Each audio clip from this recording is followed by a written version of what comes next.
Hey YouTube, Jeremy Wright here, and today we're getting a look at tank H, like hotel.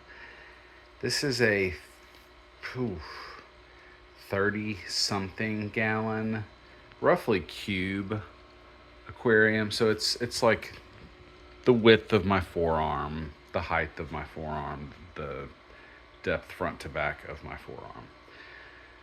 I call it Tank H because we go through things alphabetically around here. Now, this is a Convict, Cichlid, and Cherry Barb tank. They seem to be doing okay in here together. And actually, the reason I'm filming this tank right now is because I just added like 7 or 8 juvenile convicts. So some of the smaller guys, like this one, some of them. I don't know which ones. There were some juveniles in here. There were 2 adults. And there's a good look at one of the cherry barbs. There's another cherry. And there are 4 barbs in here and like 12 convicts, maybe. I just pulled my sponge filter off of this hang on back, and the other one's just like barely hanging in there. This one's about to die. It needs a new impeller, and it's just an old used hang on back. Actually, I think it's just about met its doom. I should probably go ahead and remove it, but I don't know where to put these plants yet. I'll have to make something to put them in, but you can see that there's no flow, and in touching it I can tell that it's trying to run. It's just sitting here wasting electricity as far as I can tell. So service time for that. I need an impeller for this. I need at least 2 more pre-filter sponges to go on the intakes of multiple. See, this one didn't even have a screen on it right now. That just went into the other convict tank. You know what? Let's go take a look at that one. It is a hot mess right now, but I'm going to show it to you. Alrighty tidy. So same day, same channel. This is tank B. This is in my littlest kiddo's room, and this tank is getting a tear down right now. Not a total tear down, just a partial tear down. And you can see it's got mulm floating around. This is where the pre-filter sponge from the other tank came, because I just removed like 95% of the plant matter. This tank was covered in what you call them, pistia. What do you call it? Water lettuce. Sorry, sometimes I just can't spit out common names. Anyway, so this tank had a heavy covering of water lettuce across the top. It was totally dark below the water line, and there were, I don't know, 15 convicts in here. So I moved half of them, roughly half of the small ones, into that tank I just showed you, tank H, and I gave a few away to a friend who really enjoyed them. And I really enjoy convicts as well. They tear up plants, and I like planted aquariums. That's kind of my jam, is the plants and the overall ecosystem. So if you've got any suggestions on what I should do with this 29, I'm open to suggestions. Bear in mind, I've been doing this for basically 40 years, so give me some good suggestions. If you're just going to say, like, put some angels and some tetras in there, like, you don't have to give me that suggestion.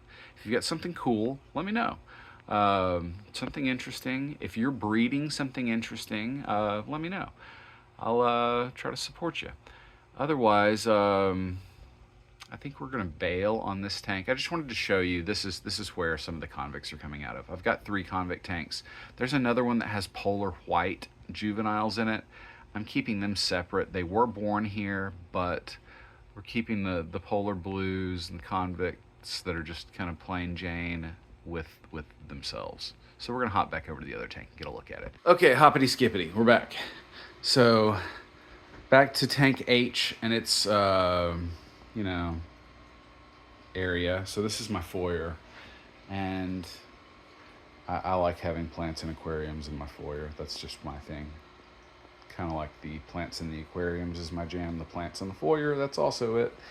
So incidentally, if somebody ever says that they want to divorce you because you have too many plants or aquariums, that's not the real reason.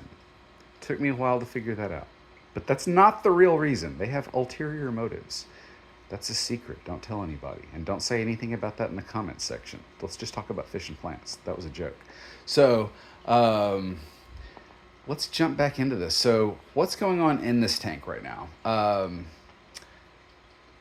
Dirt under some regular plain Jane pool filter sand. I buy my pool filter sand either from Ace Hardware or from a local pool and spa supply. Um, Most of the time, for a lot of areas, Ace Hardware is going to be like the cheapest place that you can get pool filter sand. Ask me how I know. Yeah, right. Been doing it a little bit. So, pool filter sand, definitely a go-to. Don't try to use finer sand such as play sand or concrete sand. Those types of sand, the grains are too fine. They will form a barrier that dirt and really water soluble nutrients have a difficult time passing through. It's sort of just a barrier. Pool filter sand is a permeable barrier. That's what you want. So what's in here? Hydrilla is this plant. Why is it in here? So it's not outside. That's really the reason. I mean, I don't like killing stuff, but so it's got a lot of stuff in here. Previously, there was a very large what you call it, sweet potato hanging out in there, and like everything up above here was sweet potato vines. So for half of this year, I've been pulling dead sweet potato vines down out of the top of this tank area. It's also got just some normal stuff, pothos, Mexican petunia. That's maybe not super normal for people in the aquatics hobby. Synjoniums, Tradescantias, Thai basil. Thai basil. Begonia. I'm not sure what that is. I'll have to let it grow bigger or make some flowers. Pistia on top of this. I don't like water lettuce in this tank. Actually, you know what? Secret of mine, I don't actually like water lettuce. I grow it for other people, so I try to keep some around through the cool months. I bring some inside and just try to keep it alive. Now, right now, it's still early November. I've got water lettuce. Well, let's go look. Yeah, it's raining. I didn't know it was raining so much, so we're not really going to go out here and look, but that was some of my water lettuce, and I'm not going to go in the greenhouse. Yeah, that's some more end of season stuff that I can see from here, but again, I'm not going to go in the greenhouse right now. But yeah, try to keep the floaters going. And, you know, even duckweed, like, I try to keep it alive somewhere. And Salvinia, Pistia, frog bit, you know, just anything, red root floater, those kind of things. It's not really that I like them. It's just that they grow prolifically. People want them a lot, so I try to keep them around, and you know, enough that I can give it away at any time. And I never really focus on making money at this. Like I make enough money to buy my sponge filters and fish food and my water test equipment. And you know, every once in a while I have to buy a new light or something. But I'm not running a business really. I'm running a hobby farm. And it's totally different. This is for joy, right? Not for numbers. So really, in a lot of ways, you get a better product from a hobby farm than you do from a for-profit farm. I'm opinionated on that because I've done both, and I tend to think that just doing it naturally, organically, low stress, low maintenance, fewer chemicals, less of a rush, zero pressure. It just seems like everything goes well. And it's still prolific. Like, I grow way more fish and plants than I want. Way more than I want. And I just get to give them away. And one thing about that, you have to be kind of careful who you give what to, because especially when we're not dealing with natives, there's always the risk that things can get out, and that's something that I always worry about. So I try to give people a little bit of a coaching and prep talking prior to handing off anything. Even if I know that they've been in the hobby for a while, I'm like, hey, you're not one of those people that throws plecos in the river, are you? Okay, don't throw this in the river either. Cool, thanks. It's a little bit more of a conversation than that. But let's get down in here. So a couple of weeks ago, I removed the vast majority of that pistia stuff, water lettuce, out of the top of this tank, similarly to the convict tank in the other room.